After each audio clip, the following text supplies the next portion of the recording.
Hello, everyone. Morning, afternoon, evening. Depends on where you are. I'm in the UK, so it's evening. My co host, Neoma, is in Abuja. It's evening, and our guest, Ifueko Okauru, Ni Omegui, is in America. What state in America are you in at the moment? New York. So it must be afternoon. You're 5 hours behind us. 4 p.m. 4:04. Excellent. It's the Pro Unitate podcast. We've done quite a few episodes. This is episode 18. We've got a very honored guest. We've been excited in getting her on the podcast. It's taken a while, but she's here. I'd like to introduce to you guys Ifueko Okauru Ni Omegui, MFR, MON. Ifueko is an alumni of Queen's College, Lagos.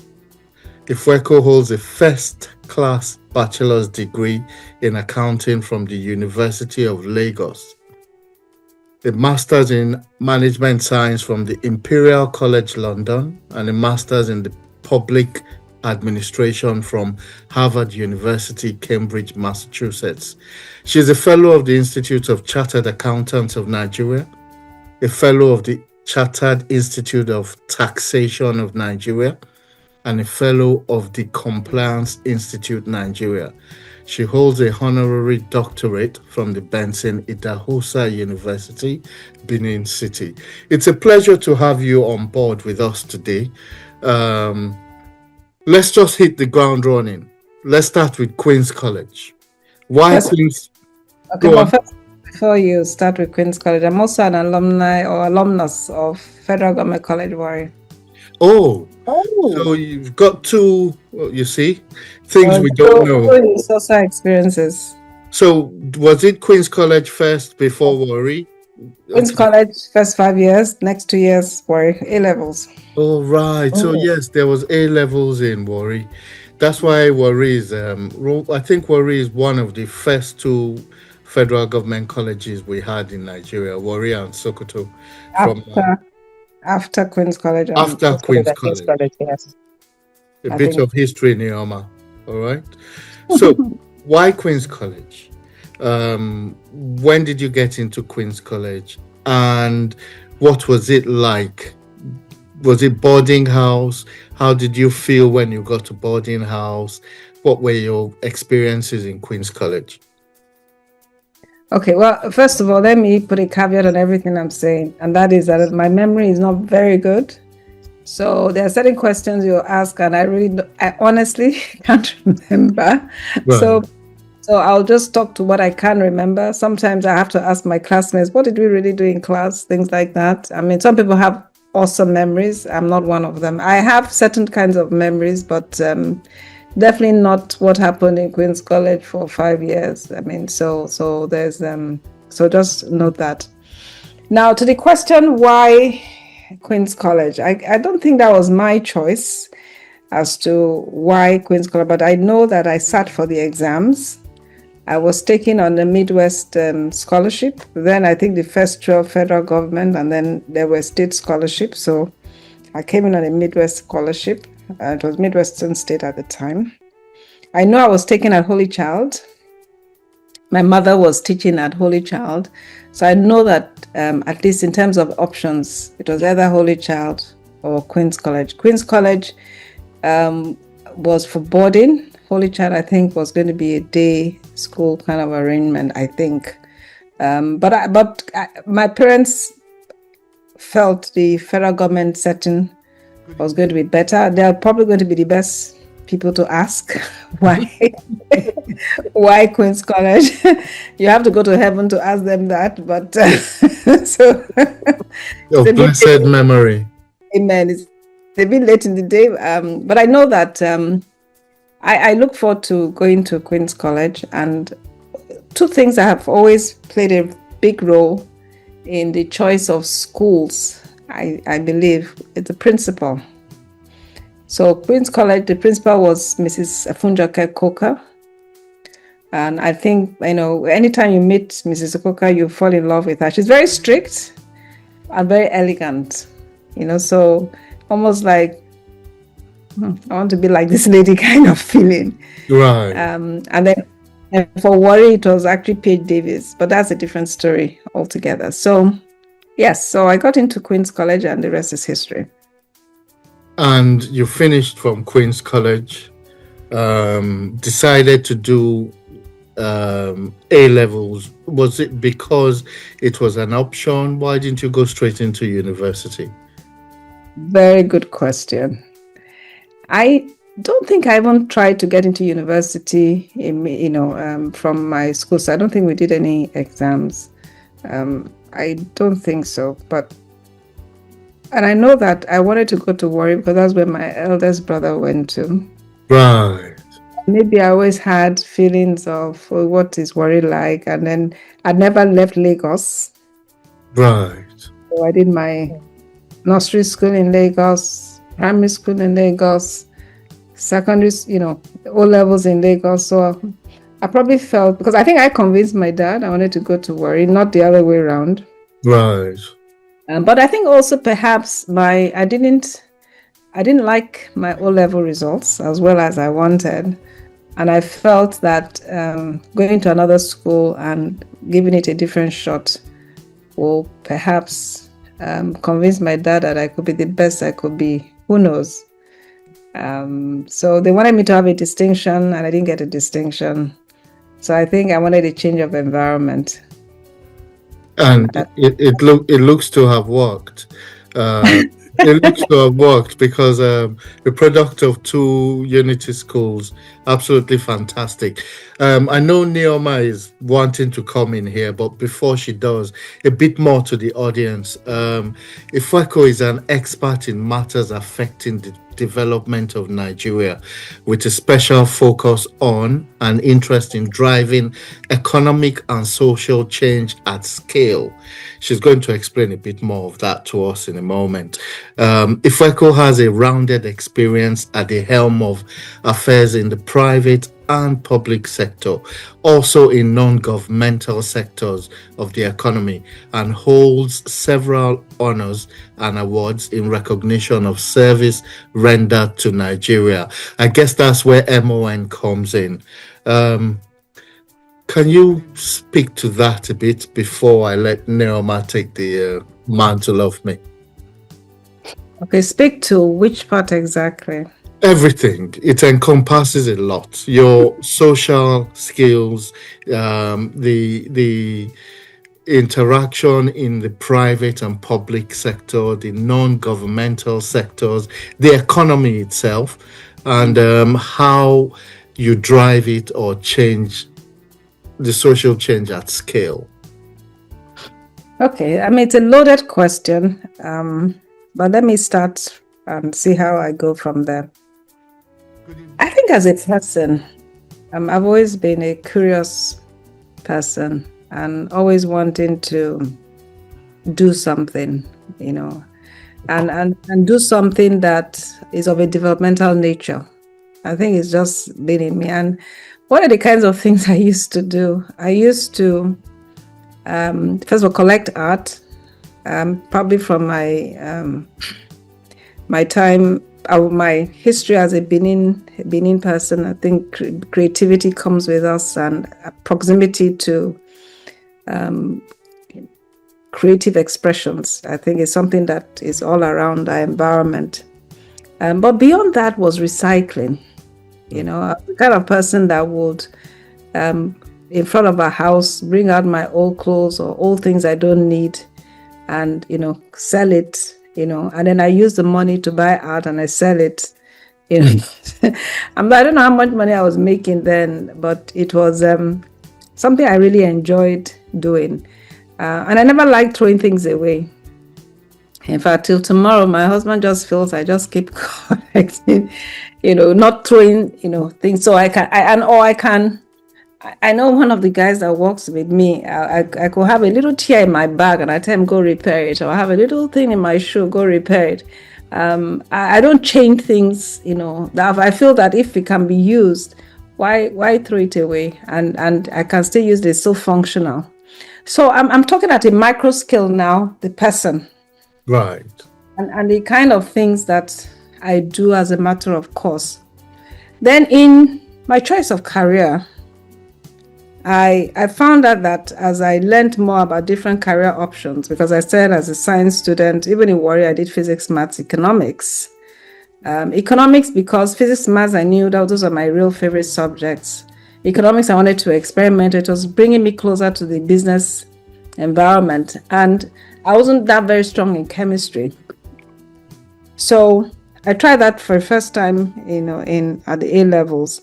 And I found that as I was choosing my career, but the kind of things that interested me were more office-based, business, but things that will help support business growth, which led me to accounting. But I'm not really an accountant in the strict sense of the word, even though, yes, I qualified as a chartered accountant.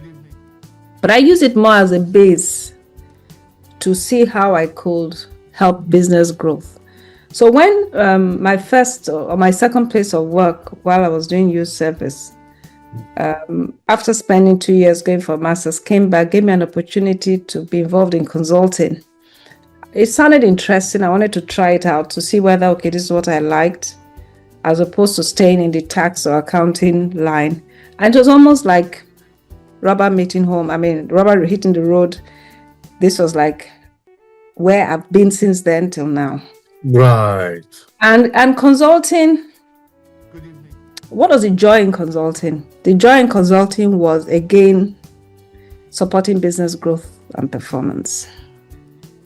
All right. So consistently, development at a micro scale,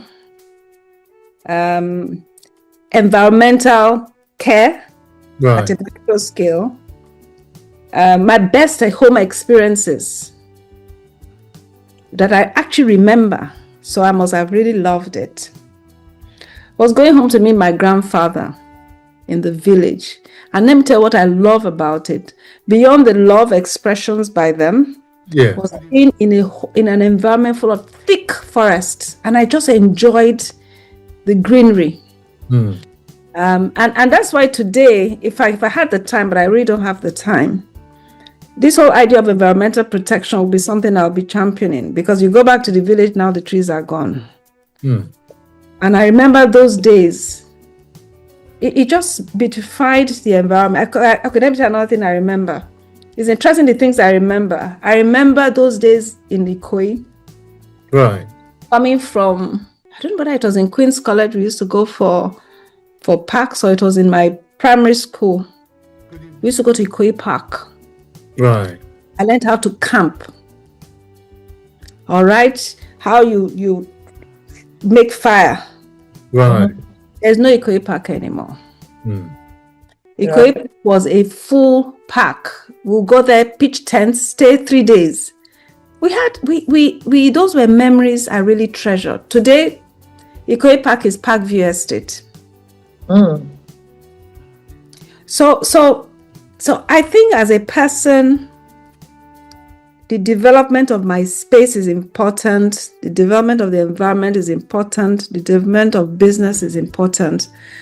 And I think as I grew in my career, I also realized that the development of Nigeria was really, really very important to me. That didn't hit home immediately until I traveled for my master's degree and spent a year, and I was in a hurry to come back. It was the first time I was leaving Nigeria. And I was like, you mean a place can be this developed? Why can't Nigeria be like this? So instead of thinking of, okay, I wanted to do additional exams or stay on and do one thing or the other, I was in a hurry to come back, to start thinking about what we should do to make Nigeria great again, so to speak. Not great again, I'm just using that as a pun. Absolutely. And that led me to perhaps my first foray into non-academic business. So I had this idea, Nigerians, everything was government. Some people may think Nigeria has not grown or developed. But it's not exactly the environment we have today that we had then. Then it was really more government business, more government. And it was like, why are we always wanting government to do A, B, C, D?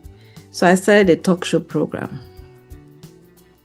And it became a national talk show program where we talk about different topics of development to try and impact people, to do things. So I was doing my management consulting, influencing at an organizational level. And then I started a talk show program to now start talking about, taking the name of the talk show program was called Another Step. Let's take another step to develop Nigeria. And while all that was going on, because again, I think consulting is really my niche. Because what consulting did, it allowed me to do different things. So you finish a project, go to another project. I'm not one to stay in one place and just do that one thing. No, I don't think, that's my kind of person. So as I pursued my consulting career, I also got opportunities to sit on the boards of community development organizations and NGOs. So it was while I was growing up as a consultant, I started working in an NGO space, not as person driving the NGO, but contributing on the board of NGOs. So when I say private sector, I got that a lot, and public, I got that working in at the time Arthur Andersen. NGOs, the people I met, in fact, till tomorrow, a lot of those people who I was with for community development organizations, they all move on to different things, but we've continued the network, the relationship. Is where that tripartite thing started. But the big skill that I think capped the experience, you could say, I had of change at a much more bigger scale beyond just being part of a consulting project was when, after I left Arthur Andersen after 12 years to set up Restaurant, still with this whole thing about, I think I need to go outside a multinational environment. I'm not getting Nigeria. There must be something I'm not knowing about the Nigerian environment. Let's see how we can, from an African perspective, do consulting. That's what led me to set up my consulting firm. After 8 years of nearly being burnt out, growing too fast for my health, it was time to take a break. In the middle of that, I got an opportunity to run the FRS. At the time, I didn't understand the magnitude of what I was getting myself into. But it was the same thing that has always pushed me of an opportunity to change my space. Whether it's my home space, whether it's a business space, but this time the country space. Now, let me back off a bit. Before then, why did I get I got the national award twice. The first time I got it was after being a technical facilitator for the Vision 2010.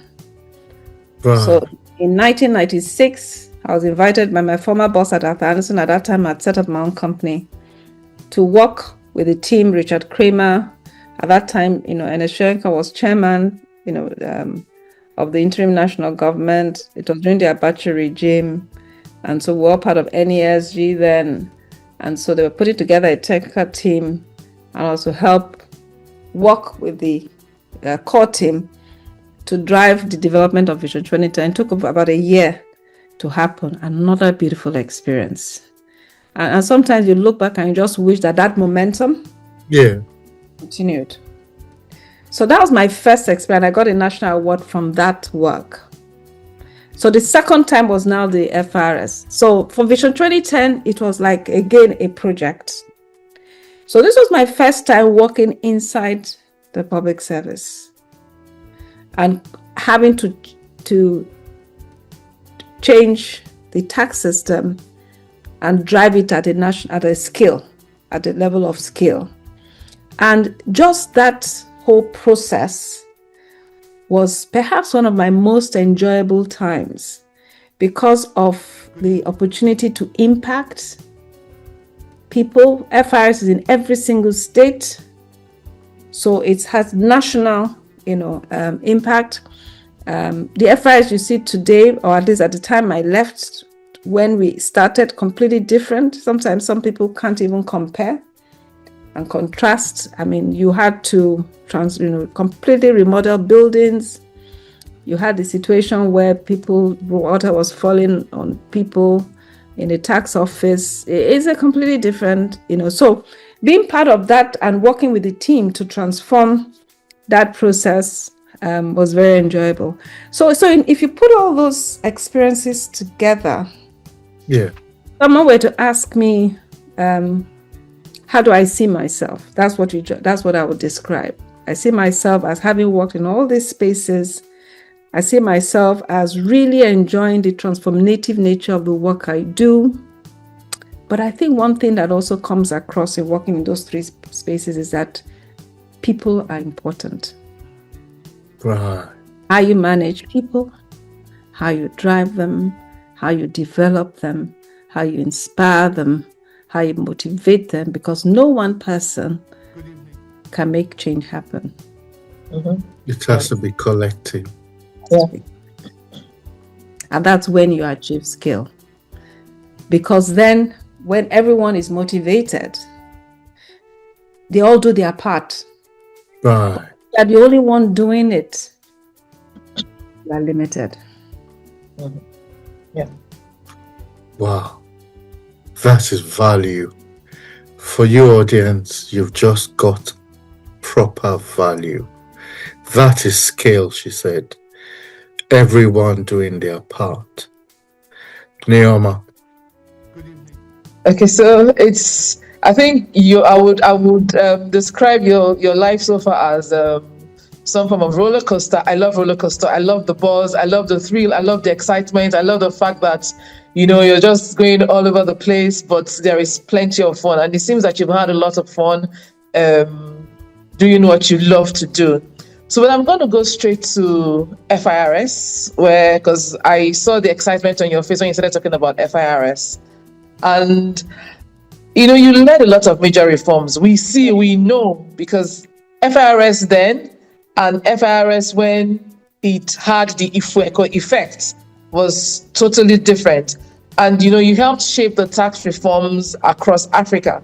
So the question I have is, how did you keep your passion for public service alive in the middle of all the pressure and all the politics that come with that kind of role? Because I know that there must have been a lot of politics, a lot of politicking when you were in that space. Okay, there's something you said. Is it Uloma, right? Or Iloma? Norma. Huh? Norma. Okay, Norma. Yeah. Yes. Okay, Norma. Okay. There's something you said, and that is you could feel that I love doing the work I do. All right? Or when I'm talking about I'm everywhere, or I'm doing this, I'm doing that, but it looks like I've had a lot of fun. Yeah. Yeah. I would love work. I don't know how else to put it. But it's not just work for its own sake. Because as I speak now, right now, I was about to sleep. And I remembered I have a podcast to do. Thank you. So I had to remember, okay, I have to get this podcast done before I go sleep. Because for me, podcast is work. Now, I'm trying to explain work. I feel that any time, and you see, I think people should discover themselves. We're all different. Different things interest people. So anything I'm saying is what interests me. And if it interests me, I don't see the obstacles. Not that I don't see the obstacles, but I don't allow the obstacles to stop me from doing what I need to do. It doesn't mean that I don't get frustrated by the obstacles. It doesn't mean that sometimes I have to reflect and say, what's going on here? But I think one thing I've learned over time is being focused on your end goal. And for as long as you're focused on where you want to go, you can navigate to get there. And I think that is what keeps me going. Having every progressive day a clear mind as to what is my purpose in life. And I think that, at least I feel, that for as long as I can make that next person or that next community or that organization better than it was the previous day, then I've done my part. So for FRS, back to your question, when you say, okay, there's a lot of politics, nothing comes without politics. There's politics in the private sector organizations. There's politics in the NGO. But the politics for the FRS or the politics when you're working with government is at a different scale. And it's at a different scale because of the sheer size of the organization. You really need to think about of government as an organization. Just the same way family is an organization. So if for example, you come from a very large family, imagine the kind of politics you have to deal with in that large family. That doesn't mean that if you come from a family of 2 or 3, there's no politics, but it's not the same because of the sheer numbers of people involved. Because for every person, they have their own different ideas. So the more people, the more you are dealing with competing interests, you're dealing with all shades and manner of situations, and you have to navigate through. So I can say early on, I got right advice. And I remember that advice came from my mom, because I think we did a week or 2 weeks of accepting the FRS job. I said, Mom, this work is hard. And I think like she's always done, and actually both my parents have always done. She said, oh, so when you were taking up the job, did you think that it was going to be hard? Right. Deal with it. Yes, it's your mantle you have to deal with. You get? So, but I find that she was more effective in telling me. When I tell other people, they say you're too hard. So, but I can tell you it worked for me. So I've had to deal with the problems as they come up. And I thank God for the network of people that I've known along my journey. Because I can tell you it came to roost with FRS. I told you about community development organizations that I had been working with while I was in Afghanistan. Some of them were senators in the National Assembly. I told you I worked on Vision 2010. Some of them were not just were there in nationals in the Senate, they were in the House of Rep, they were in the different government organizations. One was even SGF. So, one was a former SGF who now became a member of national. So somehow, let me tell you the other thing I've learned. Try not to burn your bridges. Try as you progress in life, keep your relationships. And keeping a relation doesn't mean you're contacting them every day. But let it be that the moment you interact, there's an impact that will stay. So even if you see 10 years down the line, it still leaves a pleasant memory, and it's something you can build on. And even if you make those mistakes, which we will, have the sense to know when you're wrong. So I think it's really just about leaving your head on your shoulders, having the right network of people who you can lean on, talk to, who will tell you truth, staying focused, and then knowing who you are and why you're where you are and what you need to do. Interesting. Neil. One of the key things I've taken is, not burning your bridges, because that's what a lot of younger people are doing now. Nobody cares. They just move on to the next. But, I'm going to take you back a bit to when you were in school, and even in school, we had a lot of strict rules, funny moments, different experiences.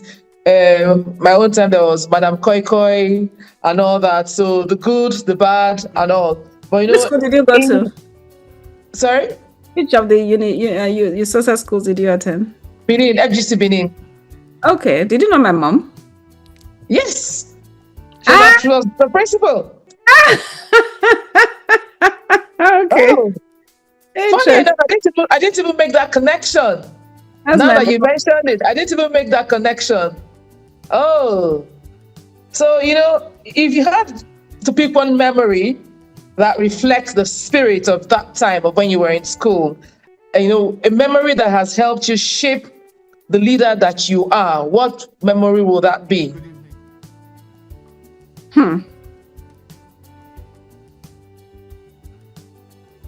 Okay, so without going into too much detail, I think the memory is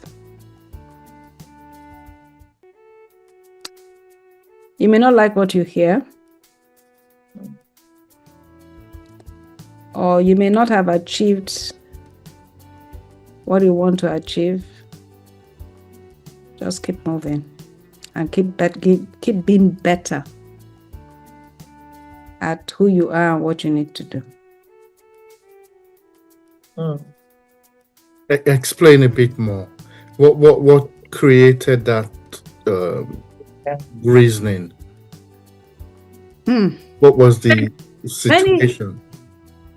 Many things. But I can just tell you one. Remember, I told you that my parents didn't expect me to get a distinction. Okay, you think I failed? I didn't fail, actually. I got a very good grade 1 level, but it wasn't a distinction. Meanwhile, my 2 elder brothers had gotten a distinction. Right.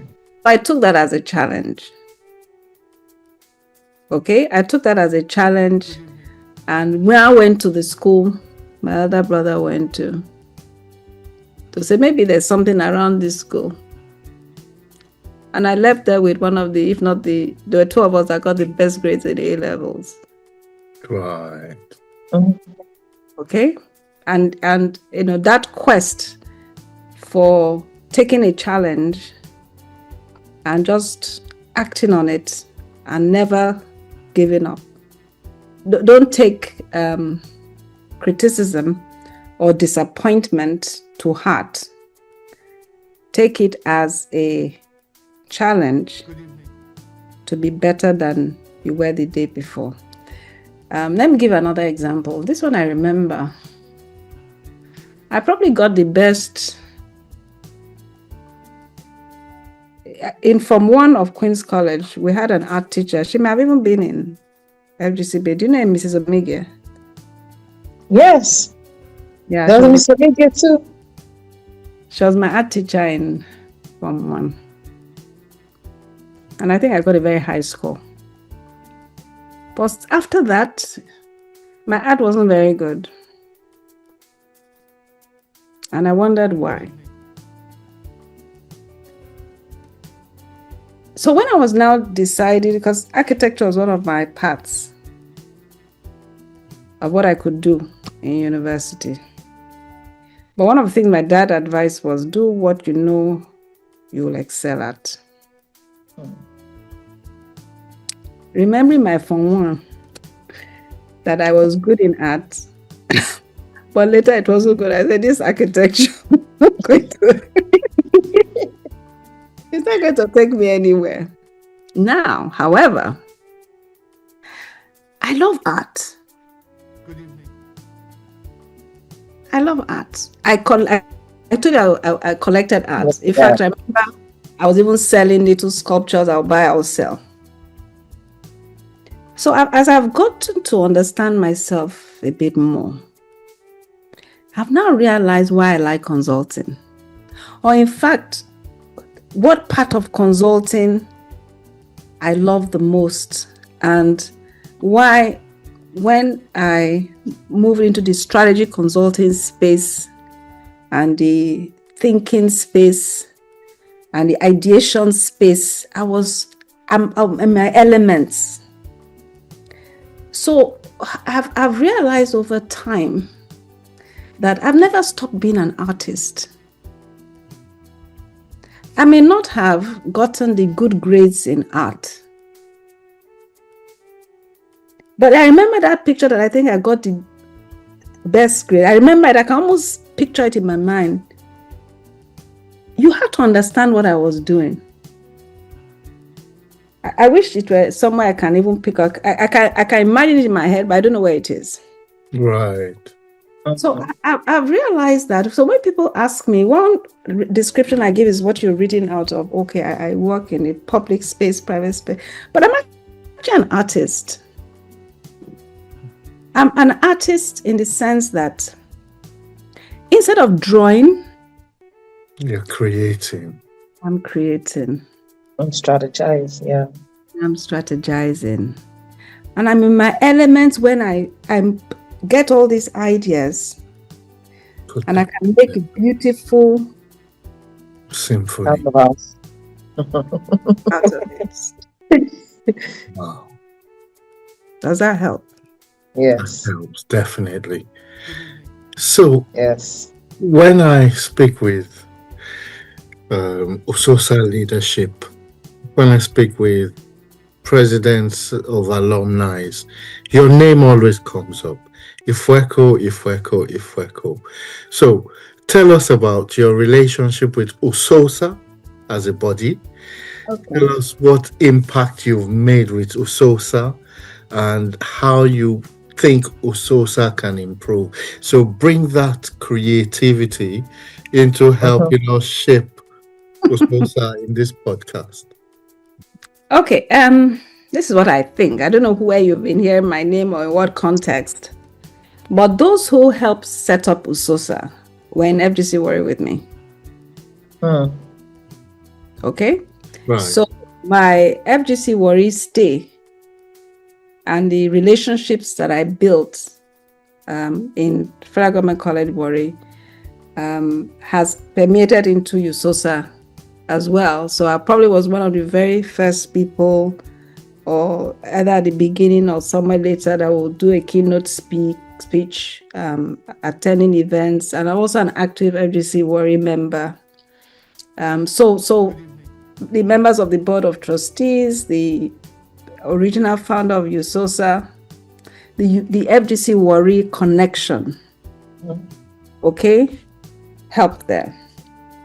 Then I became president of Queen's College Girls Association. So I was there for 4 years. And that now made me part of the leadership of USOSA as a member of the, one of the members of the National Executive Council, by virtue of being president of the Queen's College Girls Association. Right. And in our deliberations, we're all involved. In doing things as USOSA, we're all involved. And I tend to be very active in alumni associations generally, because for me, I also want to recognize the fact that wherever you are as a person, you have to be grateful to the schools you attended. We take it for granted. But just the way I talk about my parents is the same I'll also talk about my teachers. Those who nurtured me, those who nurtured all of us. The environment in which we grew up in, I'll be forever thankful to them.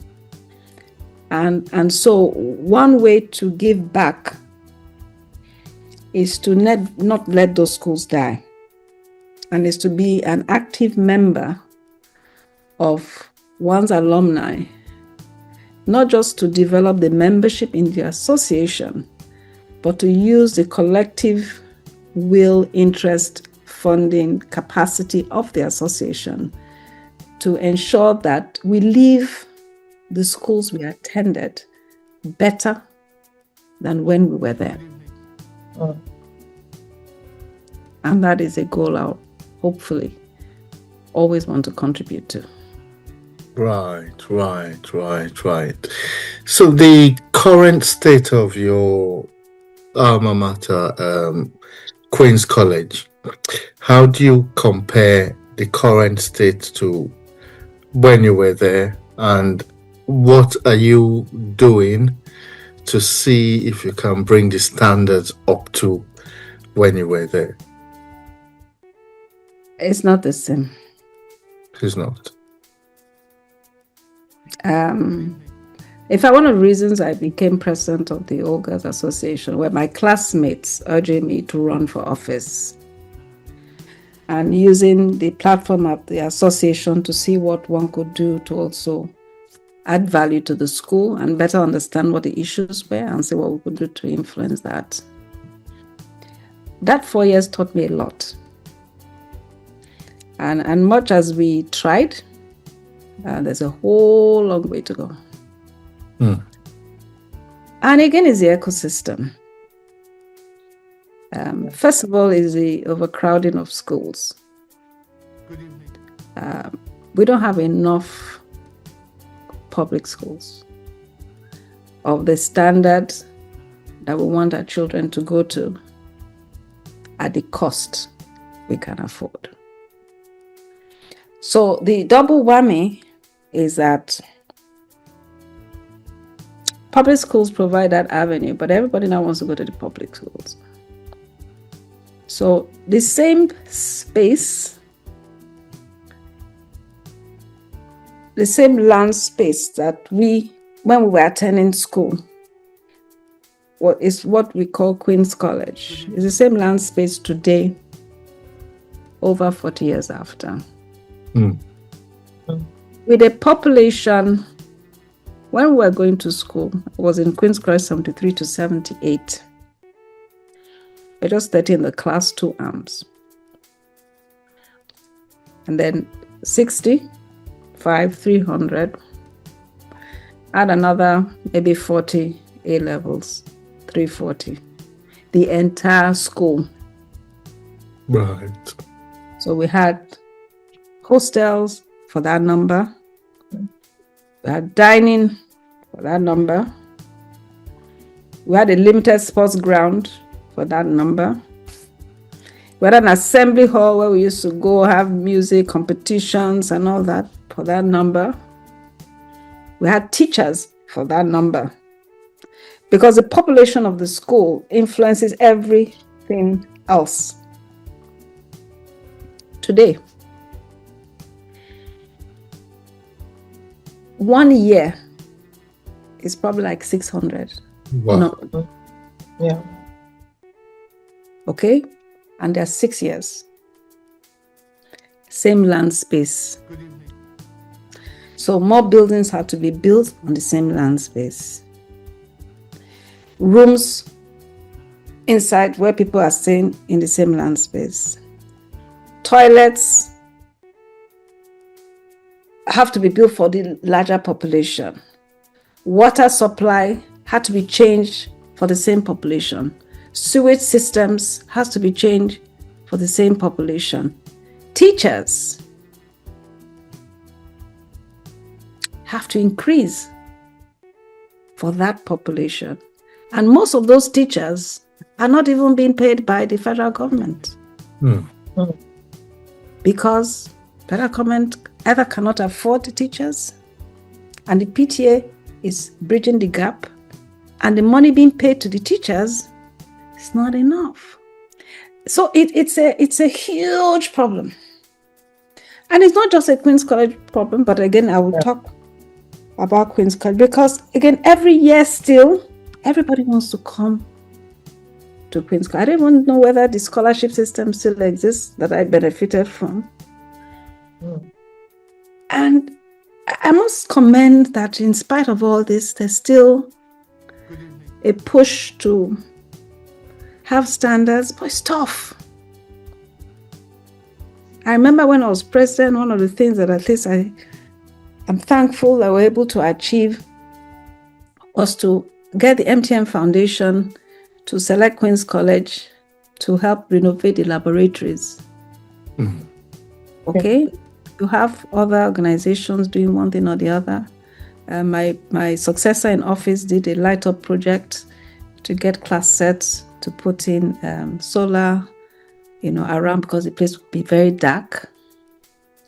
So, but I remember when I was going to school, there was those things were taken up by government. I even remember talking about memories. Okay, that one I remember when we used to eat ice cream on Sundays. But now you can't have the same population in this dining at the same time. They take turns to eat. Because the space can't take everybody at the same time. At least that's what I think. Not to talk of the larger social problems that have arisen. You have to deal with social media. You have to deal with so many other things. So I think government needs to be clear on what it can fund, it cannot fund, how it can work with the alumni to fund. I mean, at the time when I was president, I know there's this push of alumni taking up schools to see whether they can manage it.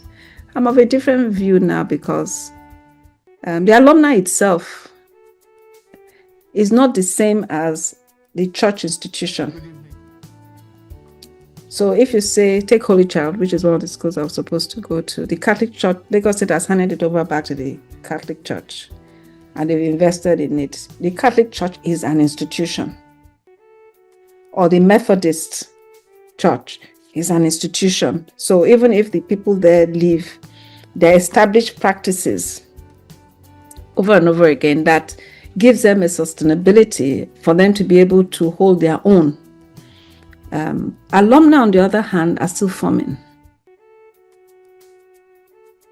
So while it helps for alumni to be involved, I'm not actually sure handing it over to alumni will necessarily work, but I do know that something needs to change.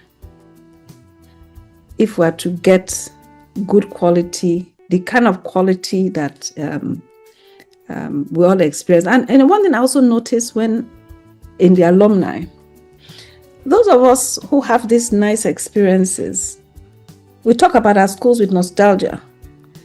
The younger sets, no. Oh, the state of the bathrooms. I know our bathrooms were not that good either, but we seem to have better memories. But the younger sets, much younger sets, tell a different story. And those memories are very important in your giving back to the school. Because if you had good memories of your school and you want your school, this school contributed to me and I want to give back, your chances of giving time are higher than if I don't even want to hear this school. No. I reported harassment, nobody did anything about it. We need to work on all those things. Right. And I think the Ministry of Education, the alumni, the PTA groups, it's an educational ecosystem issue. It's not a Queen's College issue per se, but change we must, because I believe education, if I'm to choose after power, what is one single thing that if we get right will transform our environment? Is education. Yeah. Absolutely.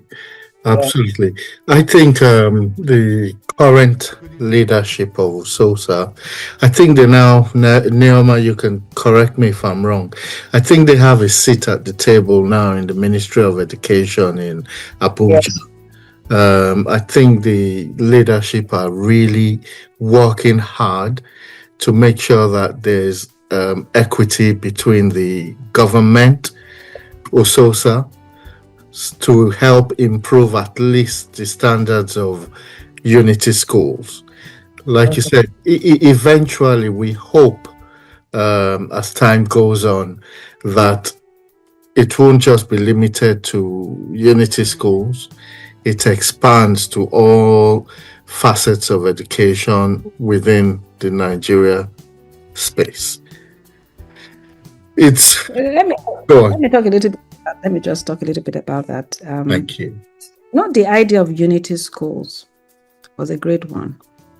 I don't think we were called unity schools at the beginning. I don't know how, but my understanding of the federal government colleges that we now call unity schools, And I understand, by the way, there's federal unity schools, there are also state unity schools. So it's not just at the federal level, but that idea is good to bring people together. But we're losing that. That one. Two. And by the way, we should keep that. Because when I was in school, I didn't even know where my classmates came from. Yes. Okay. And maybe we should have known more from a cross-cultural exchange of ideas and all that. I mean, so there are some things even that we did then that I think what we are doing now is even better. So for example, vernacular was banned. So some of us, it was a punishment to speak vernacular in school. And I think we should encourage people so that we can learn new languages. But back to the core issue of what I'm talking about. The idea of unity schools was to build a crop of leaders. And that's why merit was emphasized.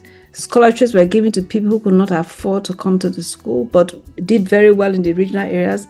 I know members of the Queen's College OGA's alumni that will say that they passed, and if not for the scholarship, they wouldn't even be where they are today. But we didn't stretch it beyond the unity schools to build a crop of leadership that will also be leadership in the political space. Leadership is not just about doing well in school. It's about ultimately influencing change. So the unity school concept, excellent, and stopped when you now left school, and then everybody's scattered.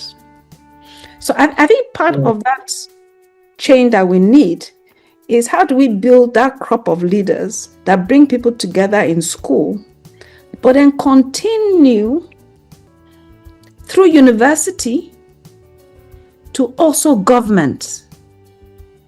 Not just leaving you to your own device, you end up in private sector or you end up in NGO. It has to be a deliberate leadership development and selection process. That's one. Two, I like what you said that you hope it will expand beyond unity schools. One of the banes of our educational system today is I don't know whether it's inequity or inequality or both. There must be a minimum standard of education for every single Nigerian, even if it's up to the age of 6 or up to the age of 8 or whatever that age is, across the country, particularly in the public school system.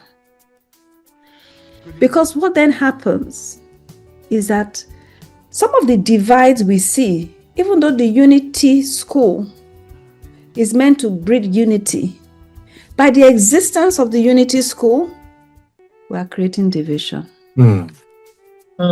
I see what you mean. We are creating disparity, which comes to roost when you've left the school system. And then all of a sudden, people start looking at you differently. Meanwhile, we're all supposed to be working together for the development of Nigeria. So again, it goes back to that whole education ecosystem. So I agree, the unity school system was fantastic, but it should really also breed unity. Not just within the unity school system, but across the educational system. So we don't see ourselves as different. There may be some common ground. Of course, there'll be differences across schools, but not from we're a Nigerian perspective. And not from a situation where because you went to A, you are better than me. No. Absolutely. It's almost 1 hour. We can sit here, we could talk, there's still a lot to talk about. For example, your business, you as the group chief executive officer of the CPP group. I would like to talk a lot about that, maybe in a part 2. I'll just give Neoma 2 minutes to round up ask a question, if you will. Then we'll give you another 2 minutes to speak to our audience what you expect of Usosans, how you think we should model ourselves, and what impacts we need to make. Neoma. Okay, so it's been awesome having talking to you, and basically, there is everything you've said are things that we've heard, but you just need to hear them again, especially in keeping relationships and not burning your bridges and knowing what you're capable of, and running with that, and not and having good mentors again, because you talked about the fact that you had people that you could run to talk to and ask questions about them, how to go about things. Now, I think I'm just going to round it up by, they will always ask like a cliche question: what do you have to say to the young ones? Because we see that we have young Nigerians today, creative, outspoken, and full of beautiful ideas. But what is that one piece of advice that you would give them, that you would share, to help them turn their that energy into a lasting impact for the country? That's a multi-headed question. I want me to do it in 1 minute or two. No. Feel free. Feel free. No rush. Okay. Well, I mean, first of all, I'm happy you mentioned the fact that you have a lot of young people creating new things, innovating. I'm very, very proud of them. In the same spirit, I find that because of the population, they are the majority. I mean, over 60% are youth, over. So you do have a preponderance of youth who are idle, who are waiting for connection, who are waiting for this dream job, who choose which job to take, which not to take. And my message to the youth in general is, you are the future. In fact, in certain cases, you are the present. A lot of some of the ideas you're doing, nobody has ever done it before. So thank you for your service. For those who find themselves changing environments, creating new things, leveraging on stuff that they see. For those who are waiting for this dream job, there's no dream job. And even if there was a dream job, not many people will get that dream job. And remember what I said about my journey. There is nothing that I've done that has not added value to my next phase of life. Nothing. So whatever you do, if you don't have a job, learn a trade. Learn a skill. There is no job you cannot be a billionaire out of.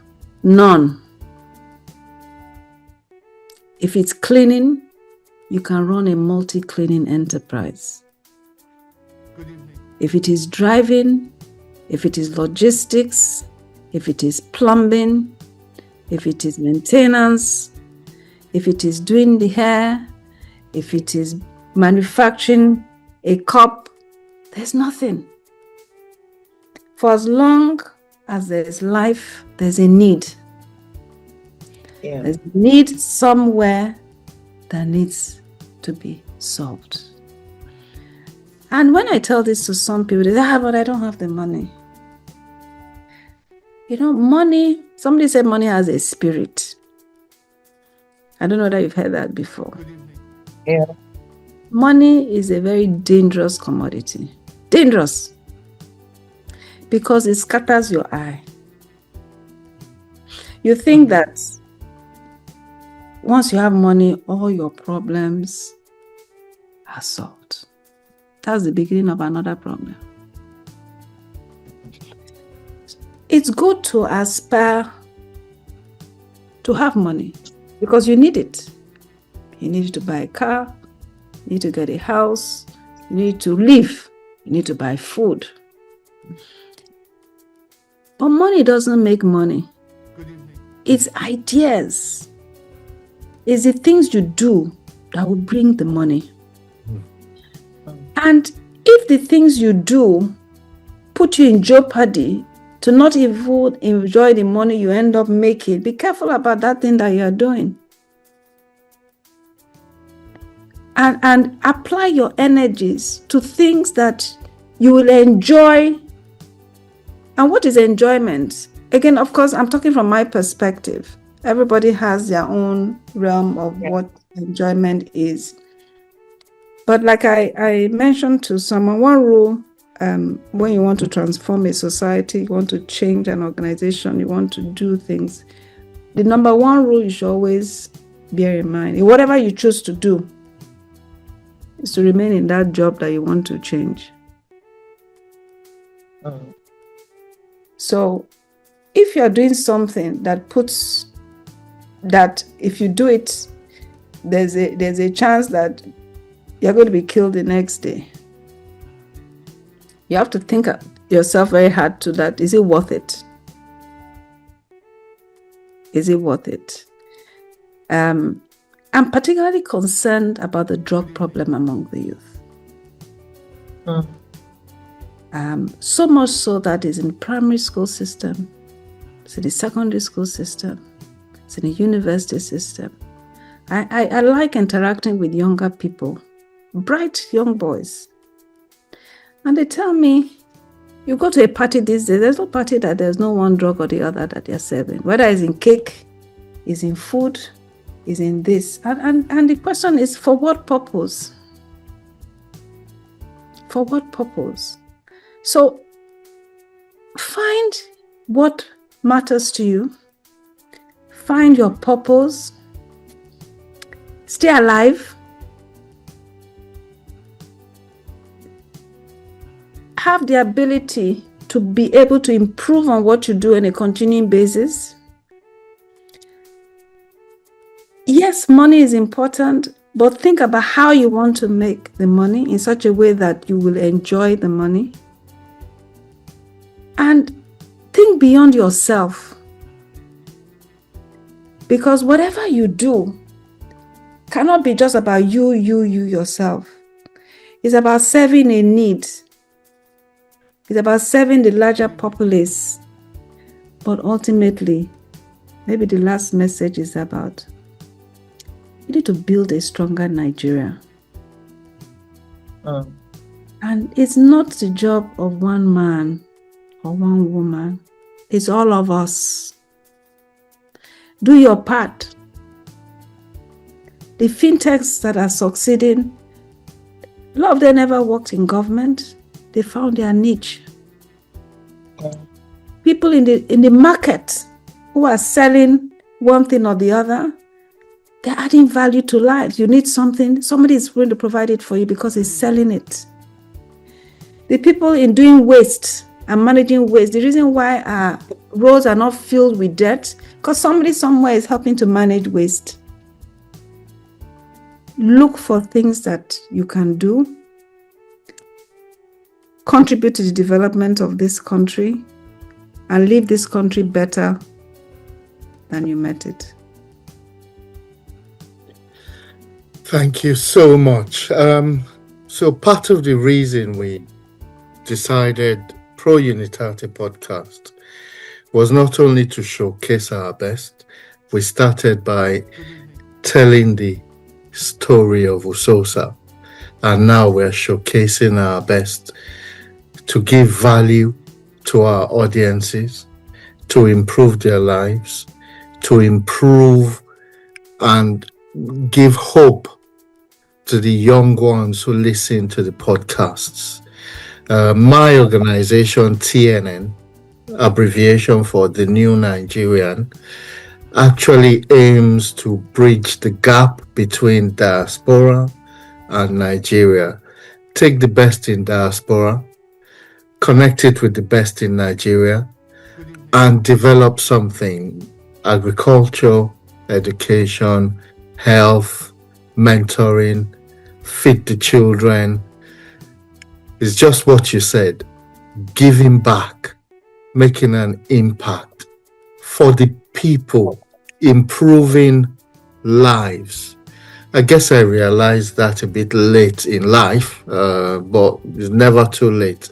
And I feel fulfilled doing what I'm doing. For the audience, you've heard from our esteemed guest. You've also heard from Neoma. Please support the platform by listening to the podcast. We're on YouTube, we're on Facebook, we're on Instagram. Click the like button, subscribe, get some knowledge and information on how to not only better yourselves, but to better Nigeria. We want Nigeria to be where it should be, one of the brightest countries in existence, I dare say. A country with the largest Black population. I mean, we've got everything. We just need to come together and improve the lot. Now, for my generation, what we can do is reorientate the young ones, go even up to kindergarten, get their minds working on positivity and developing Nigeria. Hopefully, in my lifetime, I get to see a transformation. Thank you so much for listening. Thank you for watching. And thank you so much, Ifueko. Thank you, Neoma. At this point, we're going to let the audience go, spend a couple of minutes with you, Ifueko, and then we'll call it a day, all right? Thank you.